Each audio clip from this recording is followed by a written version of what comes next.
Snap our faces shut.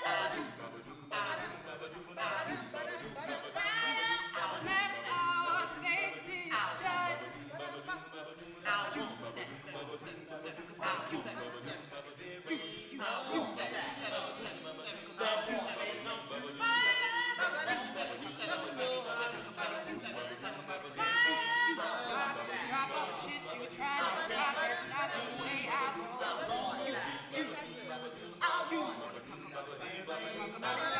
Drop all the shit you try to drop. That's not the way I roll. Wanna talk about it? Wanna talk about it?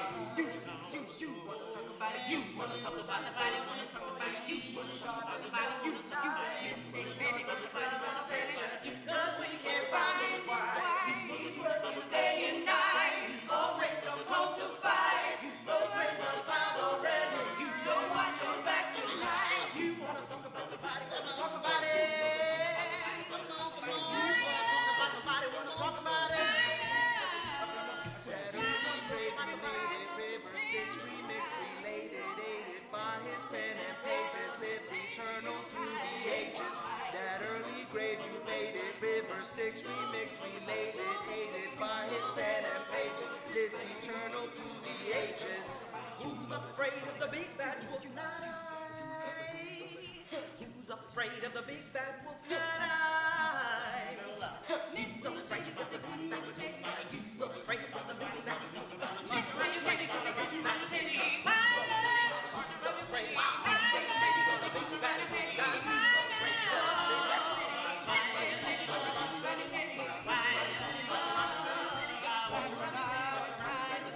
All right, back to the body.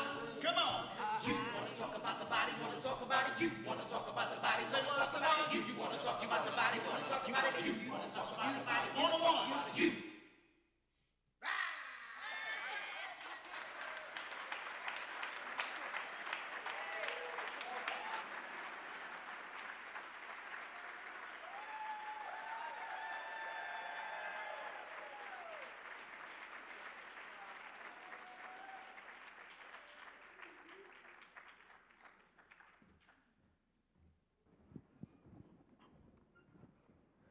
Ladies and gentlemen, Universes. Thank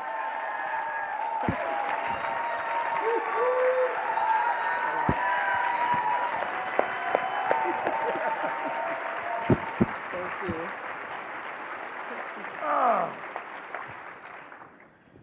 So how did Universal start? What's happening? I love that. How did Universal start? Wow. Universal started a long, Steve and I met in 1988 in college. I think that's when Universal started. Okay. That is true. You know, of course, you can't really claim all of that. But 1988, Stephen and I met. In 1993, many of you guys know, we started a place called the Point Community Development Corporation and Live from the Edge Theater in the South Bronx of New York. And from the in the Point is where Universal started. Yes. So we had this building that we had kind of brought together, created this great art space for just everyone to come and just think and play and do whatever the heck they wanted to do. Which was an abandoned bagel factory. Before we got in it. the South Bronx. Yeah. It had petrified bagels on the roof. So. You know how we do in the Bronx. But anyway, Universals we would close the building down at the end of the night, and to kind of separate church from state, we were like, all right, now we get to play. So we would close down the building, and we would just hang out in the atrium, and we would start kind of like doing poetry to each other, or we would sing songs to each other, or we would eat. We would just talk a lot of stuff, and it was just. That's how we was born, and we started going to the poetry scene in New York City. Yeah, we had a van that we used to drive around in, and it was called Chicaca. And we would drive Chicaca around You guys are getting the Y'all real. getting the real deal. To the poetry scene, like the New Eureka Poets Cafe in New York, and we would pull up maybe a half hour before we were supposed to go on, and we would sit in the car and sort of just kind of do this and start singing. And it had the best acoustics, so we would just kind of sit there and start doing poetry. And then I don't know why you guys have theaters. You should have vans. Yeah, have vans. And so we would create it. We would kind of we had an opening. We had a great opening 2 minutes, and a great closing 2 minutes.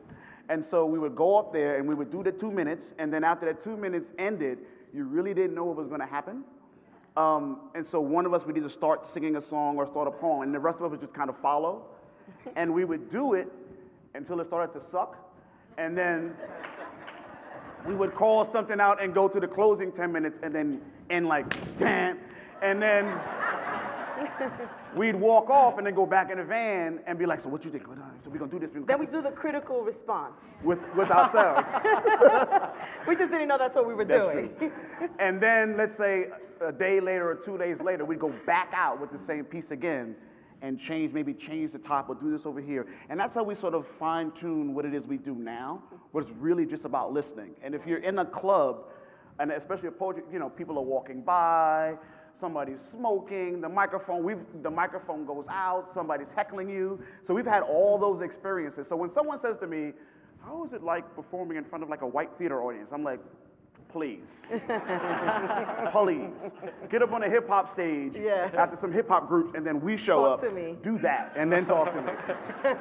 But yeah, that's how we started. Yeah. So from all of that, your time in the poetry scene, what was the transition like, and how did you get into the theater? What was that first project? What was the process? Well, at our building in the South Bronx, we had a theater. We produced a theater festival, and I called Mark Russell. The Rockefeller Foundation. Well. John Chigakawa. Yes. Gave us the grant to support that. That was our very first grant to create theater, and it was incredible. She just said, here, do this, and we invited people, and we just said, let's put on a show for these people that we've invited. Yep. So we called Mark. I called Mark Russell on the phone, just thinking how to get his assistant. He was running PS 122. He was running PS 122 in New York at the time, and Mark actually picked up the phone. And so I kind of half talked him into coming. And he actually showed up. But he came and he saw us, and literally we walked off the stage, and I closed the dressing room door, and I closed it, and and I opened it, and Mark is standing there going, oh my God, how does 200 people pay $15 and $20 for a group I've never heard of? In the Bronx. In the Bronx. So he said, you have to come to PS 122. He was looking at ticket prices. This is what he was looking at. That's the bottom line. Yes. And how do I get those people to come to my theater? Yep. Smart man. Smart man. We've learned everything from him. So we went down to PS 122 and we did, I think we did 2 nights or something like that for like $1,000 between the 5 of us. It was real. Did we get that much? If it was that much. But what he did was he called Joe Bonney, who's a director, and he said, Joe, you need to check out this group. I don't even know what it is they're doing, but I think you should see it. And so Joe came. And it's funny, we were performing in a space at the time. We did something at PS 122 and we were somewhere else, and there was maybe 8 people in the audience. There's nobody there. But we only know how to perform one way, so it's either on or off. So, so we were up there giving it our all, and Joe was there, and so we walked off the stage, and she came backstage and was like, that was really interesting. I don't know what it is, but why don't you come to my office and we'll just just read me stuff. So for a year, we would go to Joe's office, maybe 3-4 times a week, and just sit and read poetry to her or talk or crack jokes, and she would just sit there and just listen to us for like hours. And then go, all right, that sounds like a piece. Or maybe you guys should do something with that.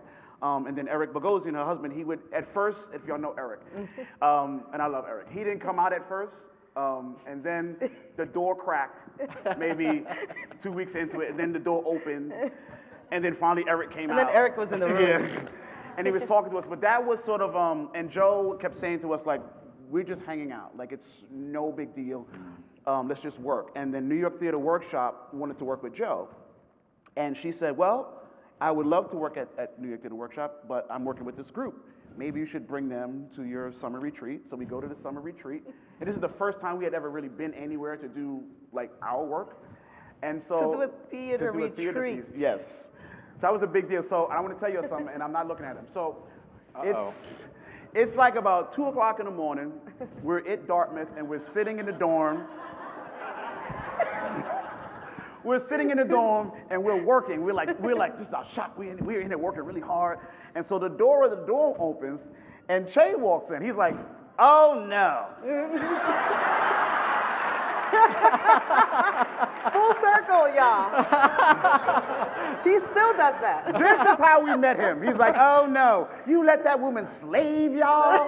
Y'all let her slave y'all got here working? We're like, no, we're really excited. So he's like, oh, y'all like doing this? I better go back and I gotta go do some work. Y'all gonna make me go do some work. You're gonna make me look bad. And that's how we met Che. That's how we met this guy right here. All of your stories line up.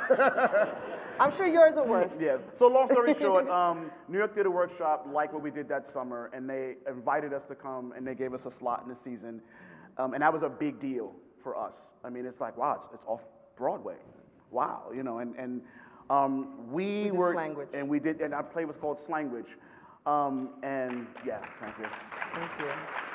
But the funny thing was, it was like and I didn't notice about American theater until now. So the audience was about the room was about 3/4 full. And people were excited, and there were some people walking out because we were cursing on stage. And I remember like we did something, and I turned around and turned back, and the whole second row was gone. I was like, damn. But the New York Times came, and the New York Times reviewed the show. And the New York Times said, this exciting theater group, blah, blah, blah, blah, blah, blah, blah, blah, blah, blah, blah, blah, blah. And then, let's say that was on a Saturday. By that Tuesday, the rest of the run was sold out. And I was like, wow. And that was the first time we were called like a theater ensemble company. or a theater company. So we were like, well, I guess I guess that's we're what we a are. theater company now. And that's how, that's how we transitioned to theater. Yeah. Great, let's talk some art and process. So how do you do this thing? Let's say, does the subject matter come first? Does the form come first? Does the music come first? Does someone have said something? Is there an example of this that you can also demonstrate at some point to us? It's about the art. We showed an 8-minute video. Well, I know. They want to know how it's done. Talk about it first. I guess. Huh? Yeah, so give an example. Go ahead. Well, I think that everybody comes with it. We don't have a definite way that things happen, So we basically have got, the important thing is that we all have to be kind of sequestered, right? Yes. We have to, you know about this. So because there are so many universes, right? So we're not the only 2 universes, in case you guys don't know. So we have Jamal, we have Ninja, Ninja would have been here, but he is at the Oregon Shakespeare Festival performing in the Odyssey tonight. So that's why he's not here with us. Jamal is in San Francisco. We're all over the place. But anyway, we have many members. Asia Mark is in Unison. You see her there. She's the young woman who's leading our show there. And Chris Manson's in San Francisco. And Zangu and Jikam is in New York. Anyway, so we're all over the place. But, so you can see why we have to be able to come together and be sequestered, because we're just all over, spread too thin sometimes. And once we're in a room together, like for instance, when we went to Playmakers Rep, they'll give us a house or at Victory Gardens, and we'll just kind of live together. And then suddenly you wake up in the morning, you're listening to music, and you're like, oh, you're humming a tune. And then suddenly somebody's like, oh, I just wrote this poem. You start doing a little bit of that tune. You start flipping the tune. Somebody says, or you see some news, something in the news that's really going to inspire you. Like, oh, we got to go away for 5 minutes. I'll see you in 5. And everybody come back with something in response to this thing. So there are no rules to how we create it. We just have got to be in communion, if that makes any sense. We have to really be in that most vulnerable place. And it's always been the truth for us. Once the very first time that we started doing this, we actually turned off all the lights at the point, and we just said, let's just listen to each other breathe, And we started to learn how each other breathes. We started to learn how each other moves. The different, if you're here, then I'm going to go down there. Nobody says, okay, you take a high, you take a low, you do this key, no. it's just really organic, and it's about just finding what it is that this community of people or this cluster of people has to say at that moment in time. And we've done that in a lot of our workshops. Like we'll tell people, we believe everyone can sing. We believe everyone can write. We believe everyone can dance. Everyone can express. It's going to be different for everyone. And if you take a different kind of configuration of people, you'll have a different result, but with the same, with the same cue. So for instance, we could do something with you guys. You saw a little thing that we did on the video there with people. You want to do original beat? Okay. All right. So here's what I think what we should try to do, since Trey likes people. All right, so we're going to try to involve y'all. Because all of you can sing and all of you can be universes, and everybody is a universe in their own right? So what we believe is that if you have got to, though, listen, okay? Don't go crazy. And don't think that this is, now my solo moment and I'm going to be discovered, okay? So we're going to give you two pieces that are already kind of structured, and then you're going to find your way in, okay? And it's really about jazz. Everybody knows jazz? Okay? You have to know how to feel your way into something. You have to understand when it's necessary for a sound to just creep in and then exude, okay? Know your place and know how to get out. Your exit and your entrance, okay? So Steve is going to do a poem, and you probably have heard this before, so we'll do it, and then you find your place in it. Find your place in the universe, okay? You gonna start where? Do? Yeah. All right. Man. Boom, boom, boom. And if you want to pick that up, you can pick it up too. Something that's in here, you can own it. Boom, boom, boom, boom, boom,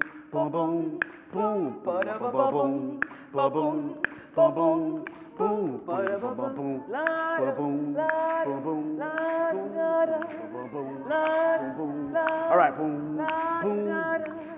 God kissed rhythm on the lips and left us with the beat, the original beat.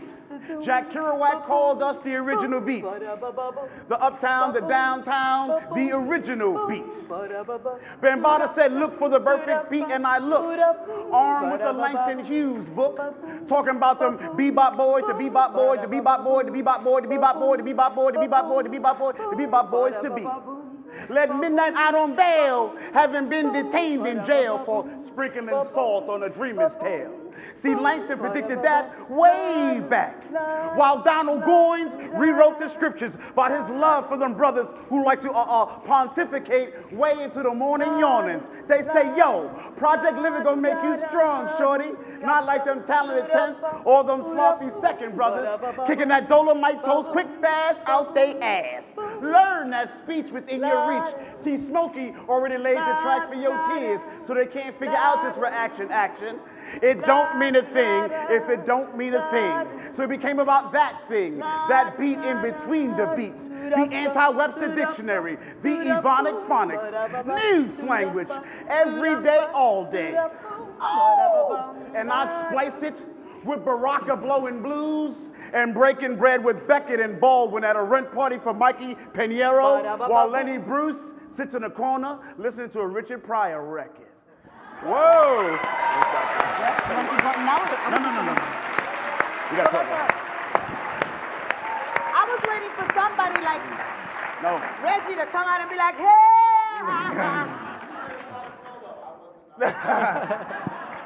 You're right.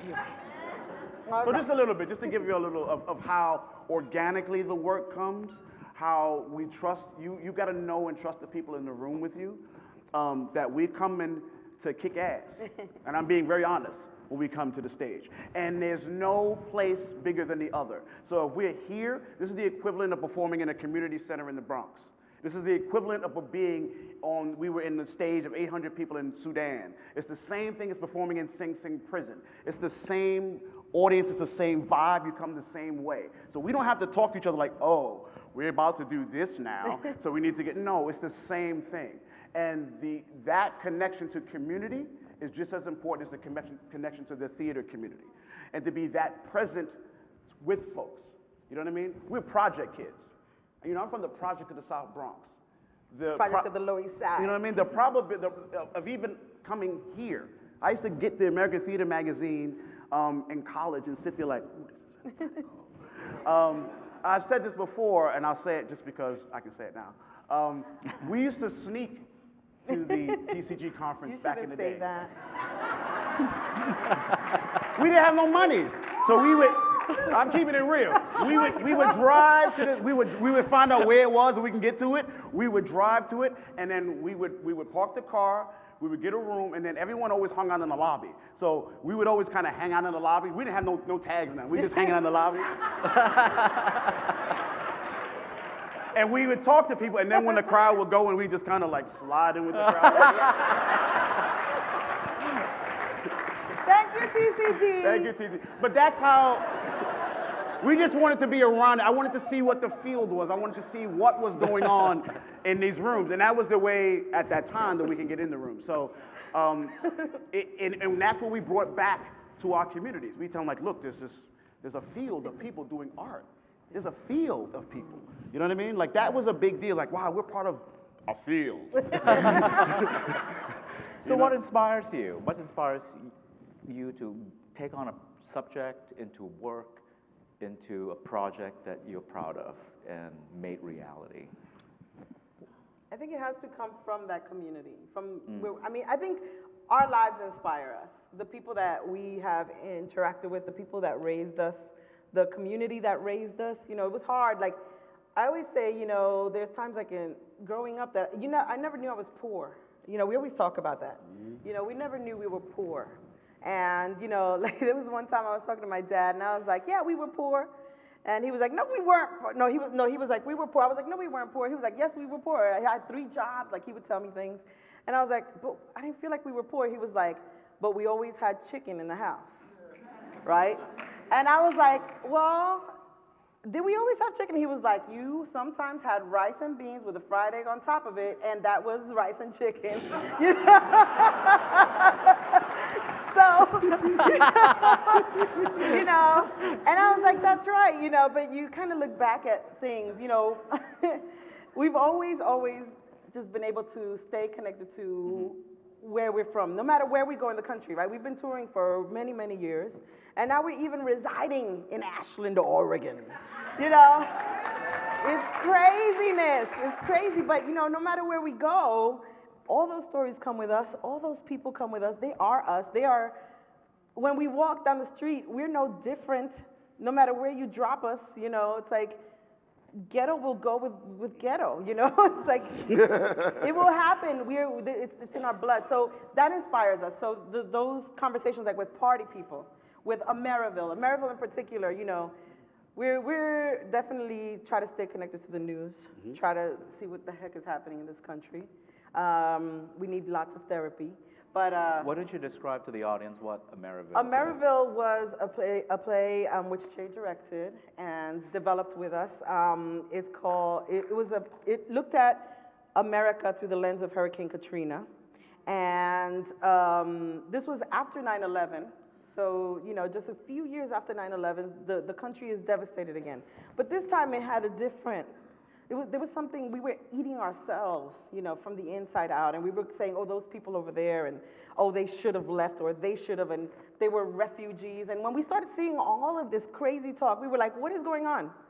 Those are our people. We're the same people. This is America. Aren't we a unit? So it's always about the unit with us. You know, like, aren't we a unit? Aren't we supposed to fight for each other? So we decided to create this play called Ameriville, which we knew was going to be complicated because we're not from New Orleans. You know, we're from the Bronx and from the Lower East Side. And it was just like, but we have to do it because we're the same people. So we never felt like we needed permission to do it. We felt like we have to do it, and everybody should be doing it because this is our country, and these are our friends and family and people we love and adore. So we set out to do it, and we started just to go, we went to New Orleans, and we reached out to family there, and we just started to learn, you know, our similarities, that we are more alike than we are different. And we started to put those stories onto the stage. And you could really actually take that play and just change the event. And it just, it's the way that we live and breathe, you know, is how how I see America. And then the same thing with party people. I had to tell a quick story of Party People. We were at the Humana Festival in '09, and we were doing Ameriville. And so after the show is over, I'm in the lobby, and I'm talking to people in the lobby as things happen, and somebody grabs my hand really tight. So I'm like, I'm talking, I'm like, who the hell? And it's like, I look, and she goes, hi, my name is Allison Carey. I'm from the Oregon Shakespeare Festival. And she goes, I think you guys are great, and I would love to commission you guys to do something. Is that all right? And I'm like, yeah, all right. Okay. So she goes, I'm going to call Bill Ross right now, all right? Is that okay? And I'm like, yeah, okay. And she runs away. So I'm like, okay, that was weird. Okay.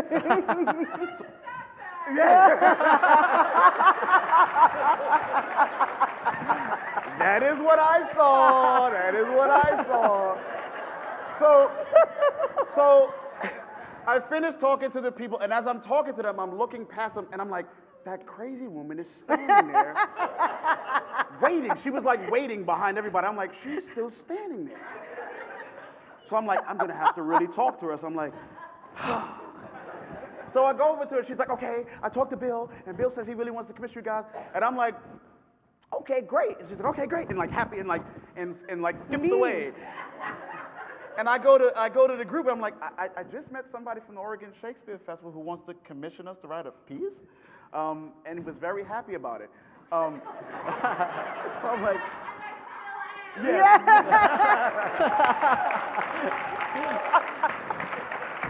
I say that story because I tell that story because it was very organic, and I love Alice and his family to us. It was a life-changing moment. But it was like, because she said it was about the American Revolution, which was right about a moment in American history.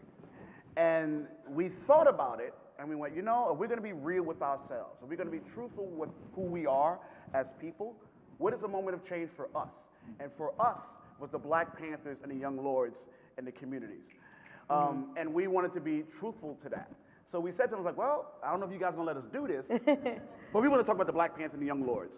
And they were like, great. Go ahead. And shotguns? Sure. So that process of going to talk to revolutionaries, and for those of you who know them, know they're very serious individuals, and you ain't coming sideways to them. Now, we knew some of them from New York. Yes. So that was easy. We got started there. But the thing that actually sent us around the country was the New England Foundation for the Arts gave us a theater award that allowed us to go across the country and interview people, allowed us to bring Panthers and Lords to different venues with us and have conversations with the community so that people can meet them. It was the thing that we had never done before. We had interviewed before with Ameriville, but it was in New Orleans, so it was kind of, a location. Right. But this was nationwide. Yeah. And so NIFA in the house, and we're so grateful as well. And to really sit there and think about, for real, what does this piece mean and what are we doing? We're not playing. If you bring in these stories to an American stage and somebody, we're not playing with it. You can't come half. So we had to come for real. And invite them to come see it. You know what I mean? Not just do it, invite them to come see it. We actually never gave them a script, never let them see what the content. We interviewed so many Black Panthers and Young Lords, and they were so gracious in giving us kind of just like that open space and just so available. And we were like, this is what everybody needs to know, how available these people are. And they're just like us. They're just walking, they're just at the grocery store standing right next to you ordering a sandwich. And they've told us things, and I've said this before, they've told us things that made it in the show, and they've told us things we will never repeat out of our mouths, ever. To be at war in this country, what they went through, and even sort of sitting in the moment we're sitting in now, is a very real event. When you start talking about government agencies and things like that, it's real. It's not fake. So all of this you have to be very present for and prepared for when you're going to do work. How do you take, we sat with Bobby Seale for 3 days. 3 days and 15 hours. How do you take that and make that into a piece of art? You know what I mean? and how do you sculpt and shape that? And So how did you? it was hard as hell. Names were changed to protect the innocent Yes. and the guilty. I think that we decided to just tell the story of humanity, you know, and to talk about, I mean, it was so perfect. This country, look where it is right now. You can play Party People and Ameriville and Slanguage, like it's all, nothing has changed. You know, it's so relevant. And we took people's stories and started to, as we do, just kind of blend them all together, cut and paste. And we worked with Lisa Tommy on Party People, and she helped develop that piece as well. So Che did Ameriville, Lisa did Party People. Whoever comes near us becomes part of our ensemble. That's just what we say. Stand close, stand close. So let's talk about Unison, your new project at OSF. What is it and what's it like? Yes. And Unison, we worked with Robert O'Hara on Unison. So Unison is inspired by and includes the unpublished poetry of August Wilson. And it's August Wilson with us sort of meshed together. In 1995, I was in Pittsburgh at a writing conference. And I was this young poet, just happy to be in the room. And I don't even know how I got in the room, to be honest with you. And they're showing, all these theater companies are doing excerpts of August's plays, and August is sitting up there. And I'm sitting there going, August Wilson is actually sitting up there. And I found myself just staring at him the entire time, like, wow. And so they were doing the excerpts, and they called him up to speak, and everyone rose to their feet like, ah! And he reached his hand in his pocket and pulled out a piece of paper, and he goes, I don't want to read this. And he puts it back in his pocket, and reaches his hand in his other pocket, and pulls out some paper, and goes, I want to read some poetry to y'all. And he starts reading his poetry. And I'm sitting there going, wait a minute. Like, I'm a poet. I'm like, he's a poet. It wasn't somebody who kind of doodles on the side. I'm like, nah. I said, August got skills. Like, August is a poet. So I never forgot that. Like, I've been trying to, like, all right, wait, I got to find out where that is. Years and years go by, could never find it, Google it, nothing. I saw in an interview, he said something about a box somewhere, but that's all I had heard. And then one of the actors in Party People, G. Val Thomas, knew Costanza Wilson, August's widow. And in the dressing room, it was just me and him in the dressing room, and I said, G. Val, is there any August Wilson poetry somewhere? And he goes, how do you know? And I'm like, oh, it exists? And he's like, yeah, how do you know? And I'm like, so I tell him the whole story, and he goes, I said, do you think maybe we can see it? He goes, oh, you got to ask Costanza that one. I ain't got nothing to do with that one. So, long story short, we got access to Costanza, and she invited us out to the house, and she let us look at this treasure trove of poetry by August Wilson, handwritten on the back of napkins, on the back of menus. Place setting. He typed, but his E was messed up, so the E was always off. But we sat with it for those couple of days, just kind of listening to a fellow artist speak. You know what I mean? And we decided that if we could figure this out, this is something that we would love to be able to do. And I can honestly say that 5 years ago, we wouldn't have been ready for that. We had to go through Slanguage to get to Ameriville. We had to go through Ameriville to get to Party People. We had to go through Party People to get to Unison. And so Unison is a perfect blend, I think, of August's words with what we do.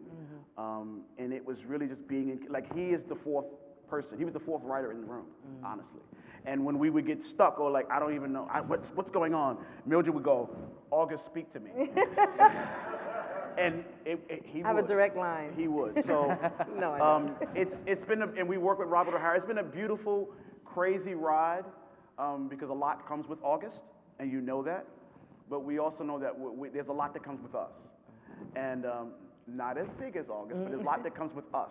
So it's like, can we bring our true selves and our real selves to this work? Yeah, one of the things about doing this work with August Wilson's poetry was that we didn't want it to look like an August Wilson play. We didn't want it to feel like it. We didn't want it to become a period piece. We actually, when we talked to Constanza, we were like, we want to bring it to a new generation, right?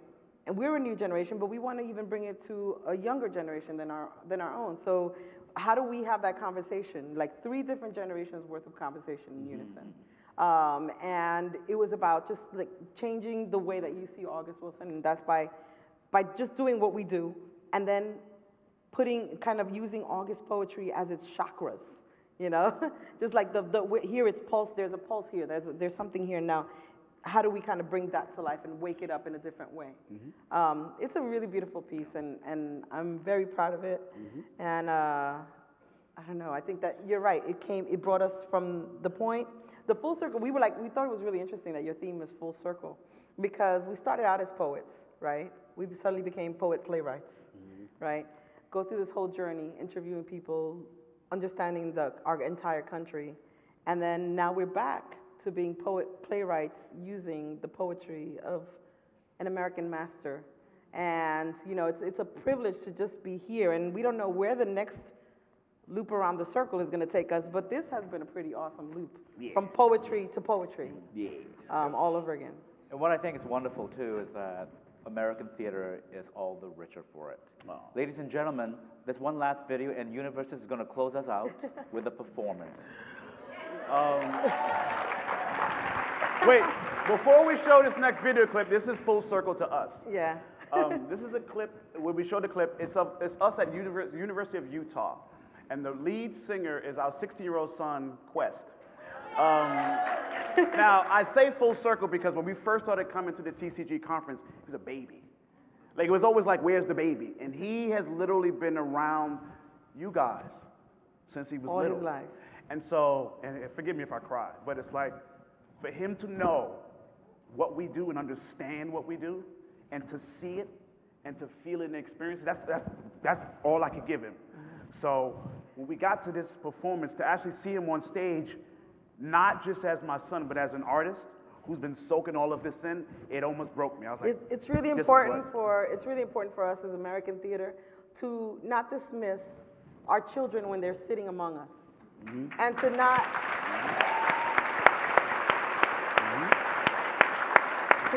it's true. To not close the door to them. I feel as a mother who's had to travel, you know, through American, you know, like all these years, it's been hard. You know, usually the woman will end up having to stay home. Somebody got to stay home and feed the kid. But the kid came with us, you know, with MPN, with the Network of Ensemble Theaters, the National Performance Network, with the TCG. Everybody knew if Universal was showing up, so was Quest, you know. And so we want to thank you all for helping us raise him. And he's going to be a senior in high school. And we just wanted to kind of give you a little bit. Quest has never performed with us before and has never performed with us since. He's starting his own group. So we can play. Right, play the video. We can play. Birds flying high, you know how I feel. Sun in the sky, you know how I feel. Breeze drifting on by, you know how I feel. It's a new dawn, it's a new day, it's a new life for me, and I'm feeling good.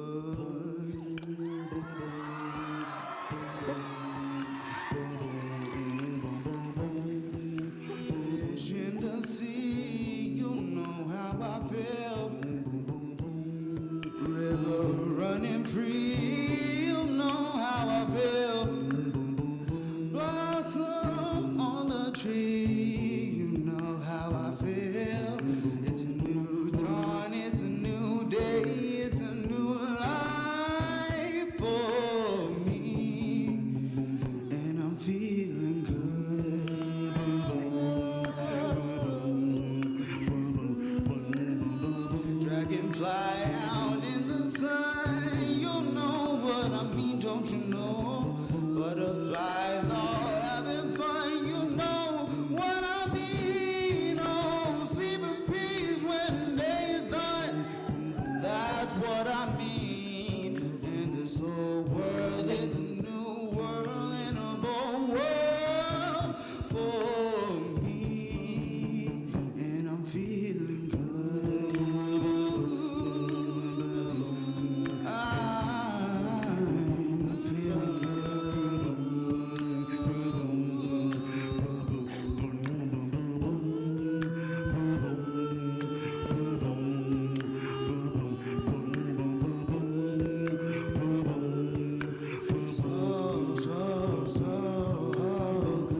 see. You ready now? Go ahead.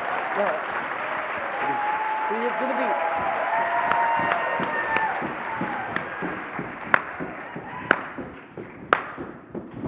Bien, hermano, vine a verte, no es para pedirte nada. Y aunque pobre estoy viviendo, te agradezco la intención. Hace gran calor en la puerta, está mansionado en casa. Dicen lo que progresaste, es harta tu posición. Esta salita en que estamos, decorada a lo moderno, con sus cuadros que la adornan, cuesta todo un dineral. No saques la cartera, no es por plata que yo venga, pero dime tú el retrato de la vieja, ¿dónde está? Pobre vieja, ella que tanto te quiso y llegó a hacer sacrificio para mandarte a estudiar, y ni siquiera te sobró delicadeza para poner en la mesa el retrato de mamá. Desde el cielo ella te ve y te perdona, pero yo que soy tu hermana no te puedo perdonar. Y dime, porque entre tantas alhajas falta la joya más cara. El retrato de mamá. Universes! Thank you.